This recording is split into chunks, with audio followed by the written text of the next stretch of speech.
Okay, thank you. Thank you, and thanks to TJ and Lori and Rachel and everyone else who helped make this happen. I'm actually really excited because I was just thinking about how long I spent being an artist interested in ecological issues, and I remember Steve Fagan used to call us the eco-bores. And there weren't a lot of us, you know, because everybody else was interested in identity and sexuality, etc. And now it's so great. There are just so many people who are doing this kind of work. It's nice to have a lot of company, really good company. So I'm going to start with a vision I had. Can you tell what this is in the trees? What are you looking at? Okay, I'm going to help you. It's a motorboat crashing into a geodesic dome. This is actually a vision I had, and I think visions, very much like dreams, incorporate day residue, right? And so the day residue for me was that Brian and I, Brian Holmes is my partner who'll speak tomorrow, and I'll mention him probably several times, had on our hands a defunct motorboat. That's a long story, but whatever. I had a motorboat on my hands that was on its way to the dump. And at the same time, Brian was building a geodesic dome for a greenhouse in our backyard. And so one night sitting on the porch, I just had this vision of the motorboat crashing into the geodesic dome. And then, of course, I had to figure out what was this about. Let's have another view. Sorry, the slides don't show up so great with the ambient light, but do we need that light? It shows pretty well. Oh, okay. Anyway, so thank you, Brian, for loaning the dome to me to deconstruct and then reconstruct. It's live and well in our backyard now. I think it's about a vision of the good life. Right, and it's sort of this idea that, like, you know, the motorboat, it's like it runs on cheap fuel and it's frictionless and it's pleasure and it's what you get after the house and the car and the degree, etc. And it's also about oil and water, right? The two major issues of our moment. And then the dome, to me, the geodesic dome is like an icon of utopic thinking. A la Buckminster Fuller. But I think even our ideas of utopia are outdated. And we need new ideas about how to inhabit the earth, right? And so I call this the force that through the fossil drives utopia, drives my greased age. And some of you that if you studied literature, you may recognize the reference from Dylan Thomas's poem, the force that through the green fuse drives the flower, drives my green age. And the whole poem is about identifying with something larger, with nature, with the flower, with the force in the green fuse, with the force that the same wintry fever will end my days. And but I think for us, our ideas of utopia have been driven by fossil fuel, by the fossil. And so what do we have? We have a greased age. That's what we're living in, and that's what we have to get out of. So speaking of extraction, I'm going to move to, what you're looking at here are piles of pet coke, petroleum coke, which are pet coke is a byproduct of refining petroleum or oil from the ground. And the dirtier the source, the more pet coke you get.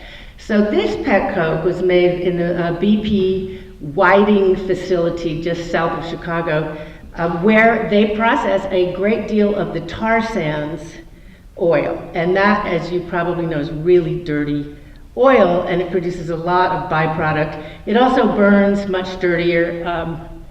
So these piles were discovered, we started to take note of them because there was a lot of activity on the south side of Chicago, because along the canals The Koch brothers company was storing this pet coke because it gets sold off to third world countries, so-called third world, because you can burn it. It's just a really, really cheap, low-grade source, you know.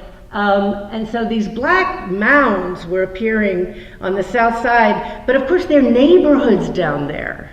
And this stuff was blowing into their houses and their children's noses, and they organized and fought this. There's some more. It was under high security. Anyway, so Brian's going to tell you a little bit more about that organizing and the whole campaign that got this stuff moved. It's not there anymore. Now, the question, of course, is where did it go? It's somewhere else where probably a community is organizing right now.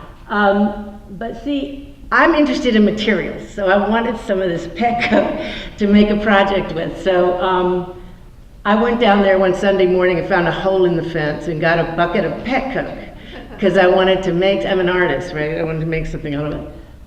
Meanwhile, I had been collecting for about 3 or 4 years these vintage coal miners' canary cages, right? Which I thought had some poetic resonance, and I would figure out a way to use them. So I made this installation called "For the Body Without Organs to Sense." And I arranged the bird cages in this kind of constellation, a kind of floating world, and inside the bird cages, you can't really tell what that is, can you? It's a breast. It's a human breast, which I cast about 33 of them in pet coke, and I put that inside the cages. Why did I do that? Well, it could be a lot of reasons. One is that our reproductive organs seem to be some of the most sensitive to the carcinogens that we are manufacturing hand over fist. And then also it's like, this is the breast we're suckled on, the petroleum, right? I mean, that was another thought that crossed my mind. But you're starting to get an idea how I work, like I do something and then I figure out what it might mean, because I think that our unconscious has a lot to offer us, and then we get to participate with other people in deciphering what we've done. So you walk through and you're looking at these and you see these, and there's one cage that has a live canary in it. This is my canary, as we say about animals. His name is Delirio, and he was very well cared for. There was a whole team of students who was fighting each other to take care of Delirio, and he sang every day in the gallery. And I got a lot of pushback. I mean, I got a lot of different responses, but one was, you should be in a cage.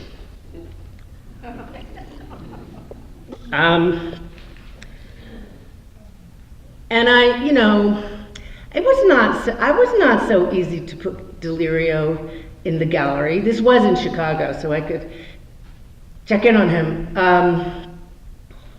But I think, like, what is it we get upset about, you know? Is it seeing a beautiful bird in a cage in a gallery? Or is it about, like, the people working in this extractive industry who are exposed, and all the other creatures we're trading in, all the other life forms we're trading in for our appetite for fossil fuels? Okay, so this is the way for many years I've thought about extraction is through agriculture, because industrial agriculture is really conducted as an extraction industry. We take, and do not replenish the earth at all. No restorative gestures. And this is a machine that's actually, I don't really have to go into this much, right? Everybody knows about industrial agriculture. I mean, this machine does it all. It poisons, it fertilizes, It sows seeds.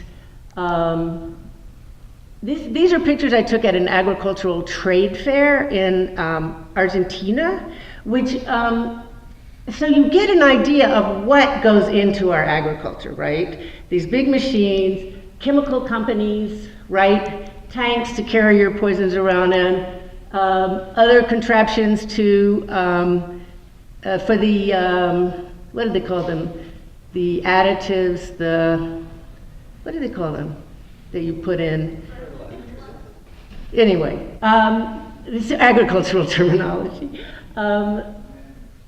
Amendments, is that what they said? And it's all about trucks, wheels, tires, and you can tell here that it is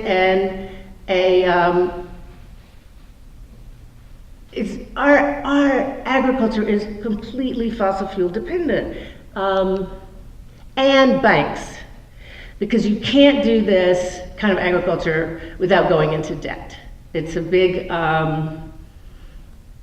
it's also capital intensive, right? And so in a place like Argentina, through the soy revolution, the big farming, and one of the reasons I want to bring up a place like Argentina is because our methods are being exported still to this day all over the world, and to the great detriment of ecosystems and cultural diversity and people's livelihoods. And it's for soy in this instance, commodity crops, right, that are mostly for export. Argentina's economy is completely leaning on the soy, green gold, they call it. A lot of it goes into the food that makes us sick, because you got all that stuff, right? This undifferentiated, that's what defines a commodity. So you have to like make novel shapes and put salt and sugar and fat and make it appetizing, right? And a lot of it goes to meat. And so what you're looking at is an aerial view of, these are in the squares feedlots, those are cows, and this is the waste, right? This is one of those lagoons. So as Wendell Berry says, we took a solution and divided it and made two problems. Because if you kept the animals with the plants you're growing, the animal waste, in the right doses will replenish your soil. But so we separated them, and now we have the problem of the waste, and then we have to come up with another source of fertilizer. And this, our source of fertilizer, synthetic nitrogen, this map shows in the darkest areas is where the most intense, application of synthetic nitrogen. And of course it goes down the rivers, streams. It's created this hypoxic dead zone in the Gulf of Mexico where nothing can live. It's a major pollutant because of the way we use it. And it's also depends on natural gas to make artificial fertilizer. So I call it the debt, chemical, petroleum, intellectual property, industrial monoculture system. And that's our system. Now, it could be different. And the key is the soil. So I've done several projects about soil. I'm just going to show two of them. So how do you make soil healthy? If you have healthy soil, what is soil? Soil is a mixture of sand, silt, and clay inhabited by a whole cosmos of living things that have very robust interconnections and of communication, exchange of nutrients, water, oxygen. So you can see some of these named up there, the amoeba, flagellates, protozoa, nematode. Of course, the bacteria and fungus are the bread and butter. And here, this is a picture from my microscope of mycelia.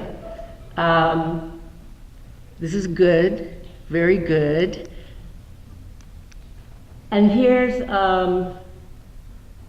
Okay, those clumps, those amber clumps, that's bacteria, and what they do is they glue themselves to each other and into particles and make these micro aggregates. And this improves the structure of your soil. Like I always thought structure depended on how much sand, silt, or clay you had, right?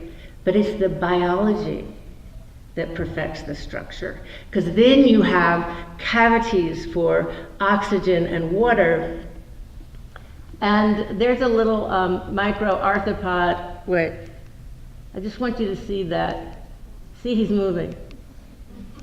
That's my little gift. Because in this kind of microscopy, you look in and they're still alive. Everything is moving because it's alive. Soil is alive. This is just looking at a little teeny soil sample. So one way that everyone can make good soil is composting. And all that means is diverting your organic waste. You guys know all about it because you live in California. So I wanted to make a piece about this, and I made a worm bed that was like 5 feet by 9 feet, and I lay a cotton flag in there. And the worms composted the American flag. And this is my proposal for a new American agriculture. That would not be the industrial, but it would be a collaboration. Also, I should tell you, those bacterial clumps, that's the best place to keep your nitrogen because it doesn't leach out. And the bacteria in their bodies will store nitrogen, and then it goes through the feeding cycles, the bacterial feeding nematodes, then they will excrete, and then the fungus will take it up and bring it to the plant, and the plant controls how much it takes in. It's a really beautiful system when it's working well, but it does take knowledge and labor. But why deprive ourselves of these pleasures, right? And so this is the externalities from that project. Just great soil for my garden. I also had a gardener living in my house. So I wanted to make a piece about valuing soil. So for the last document, I proposed soil as the basis for an economy.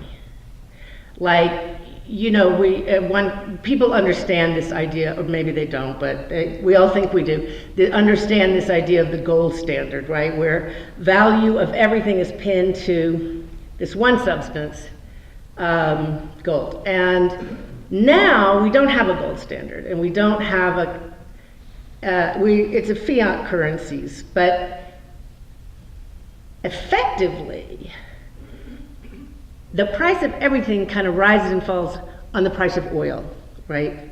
So in a lot of ways, oil is the kind of de facto basis of our economy. It's one way you could look at it. And I wanted to know, what would happen? How do you have to think if your economy is based on something that is actually the base of all life and something you have to nurture? Something you have to cultivate and care for. So I made these ingot forms because I wanted this to be readable, right? And I displayed them on a gold panel because then you see the gold, you see the shape, but it's reversed. The ground is just there to display the thing of real value. Here's an installation of it. And you see I have these coin shapes and drawings. Well, these are my proposals for like currency notes. And so I put important people who contributed a lot to an ecological understanding of agriculture. And then I dip them in soil, in muddy water basically. And so you think like, oh, poor Sir Albert Howard has dirt on his face. But in this system, that's actually an honor. And he's sharing it with a squirrel, right? And that's Rachel Carson, Lady Eve Belfort, etc. There are about 45, now 50 of these drawings. And And then I expanded to people who have helped, these are actually my teachers in my mind, even if I have never met them. The people who have helped, I think, who have contributed to an understanding of the human, to situate the human differently in the wider biosphere, in the web of life, right? Not at the center. So we have Kafka with Red Peter, one of the character in Report to an Academy, and we have Darwin, and here's Donna Haraway, which I didn't know Donna would be here, but I'm glad she is. And that's Cayenne, which you may know is not on this earth anymore. And it says life is a verb and not and the actors are not all humans. And then I have Lynn Margulis, who's been a great inspiration to me. Then I started to draw the creatures in the soil food web, because I figured, why would we leave them out? That one there is you know what that is? Tardigrade. Why does everybody know that? They're just so cute, right? They're water bears, tardigrade. So I can't bring that project to I made it in Germany, and you can't import soil to the US. So it's traveled a lot in Europe, but the University of South Florida remade it, the soil part of it. And since I was going to be showing it in Central Florida, I wanted to have a connection to that place. So Brian and I went down there, and we spent some days interviewing and talking to, and actually picking strawberries with the migrant labor that you know makes strawberries possible, cheap strawberries, unnaturally cheap. And so I made some new drawings based on the people I had met, the field workers, and I made 6 new drawings for that installation. And now I'm going to talk about this one part I hardly ever talk about. See, back at the back of the room, there are 2 cabinets.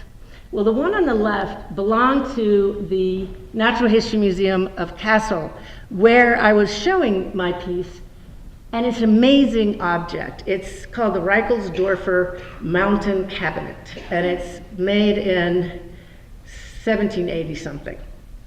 And it's one of those pedagogical objects, right? And the upstairs compartment of it, you open it, and what you're looking at is layers of rock that is a scale model of the geology of the Reichelsdorfer mountain chain, which is right in that vicinity.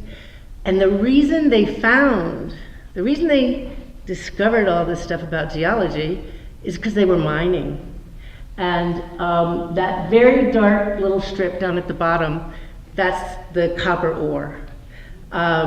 So I borrowed the cabinet and put it in my installation to kind of stand for an age of extraction. And then I commissioned some carpenters to make a replica, but in mine, we had an active worm bin going. Instead of the products of extraction, because in the Reichelsdorfer cabinet, those rocks were actually cut by miners, the actual ones you see in the cabinet.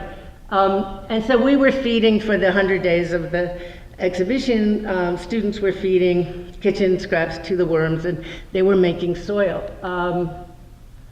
One more thing, you know how there's writing? Can you see that there's writing on the inside of the doors? Well, I put writing on the inside of mine too.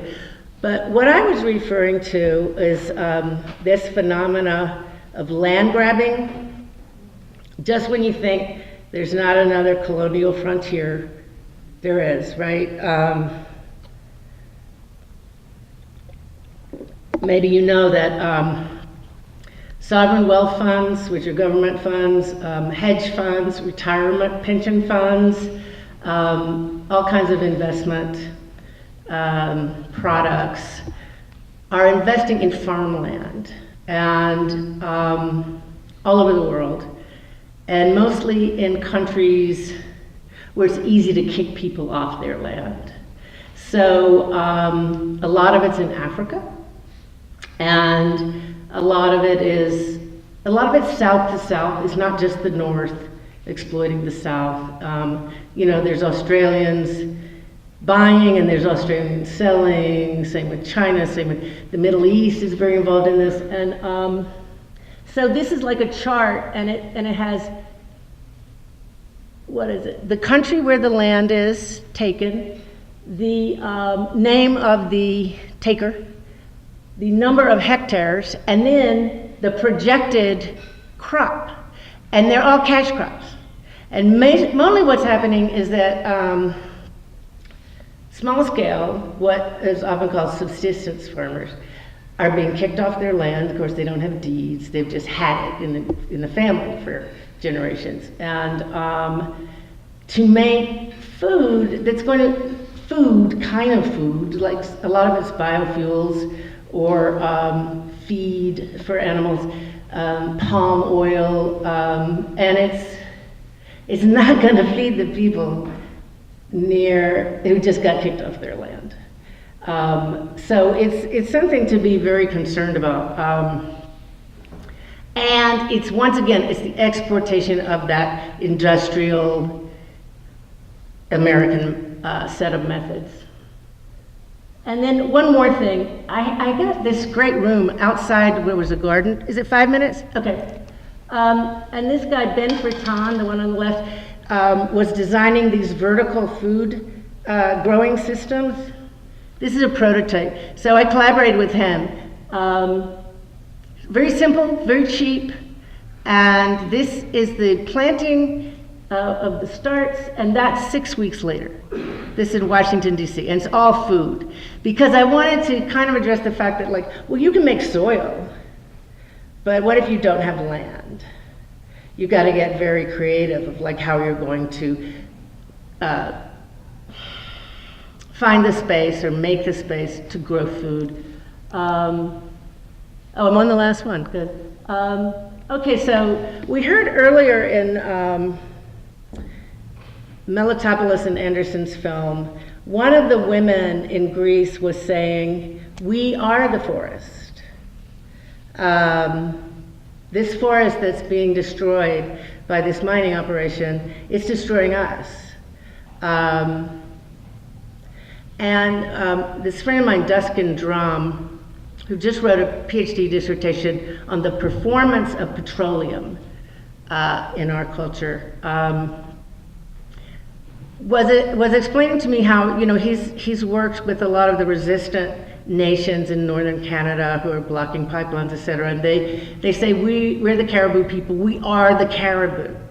And so Duskin asked himself, what am I? I am petroleum.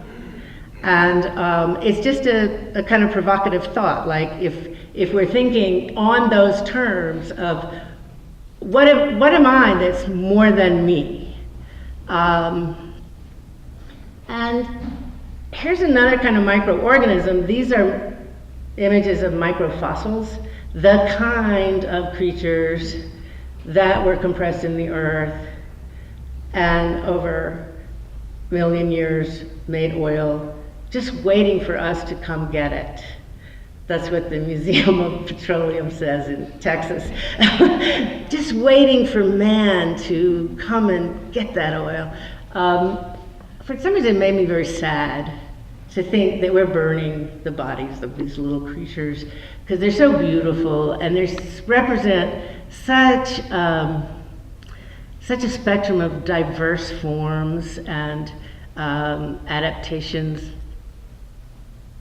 And I'm sad in general. I have a lot of grief about what's happening to the earth. And I wanted to address that in a piece. So I decided to make a library of tears. But at the same time, I feel like my grief is suspect because I am petroleum.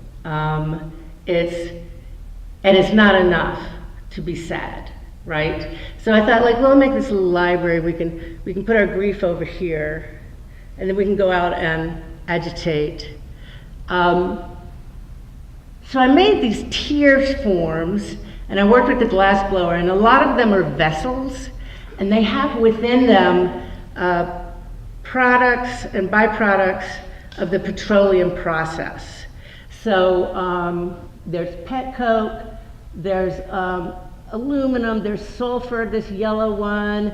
I have water from the Athabascan River up in the tar sands, water and mud, mercury. Here's the whole installation with a key to what the materials, and then I also incorporated signifiers like fur and feathers, my own hair, of the kind of natural world that it's our bargain, right? For cheap energy, we're throwing in all these living things under the bus or into our tears, right? And so the idea is also that our tears can't cleanse us because we're so implicated. And when I say that, it's not to make us feel guilty, it's to understand the problem, right? And when I showed you that first piece, what that's really about to me and what I feel is our, one way to look at what we're trying to do is create a different idea of the good life. Like, what does it mean to have a good life? Does it mean having a motorboat? Does it mean having a geodesic dome? Does it mean maybe laboring more to preserve life, to encourage life with other life, as in ecological farming? And I had my niece, who's an artist, make a wallpaper to my specifications. It's kind of hard to see. I didn't want it to clash, really. But it's got tears and craters, and that's a figure from Pompeii, from the House of Menander, this reading figure, which appears in the wallpaper, and refers to a kind of a librarian in a precarious world, let's say. And I think that's all I have for now.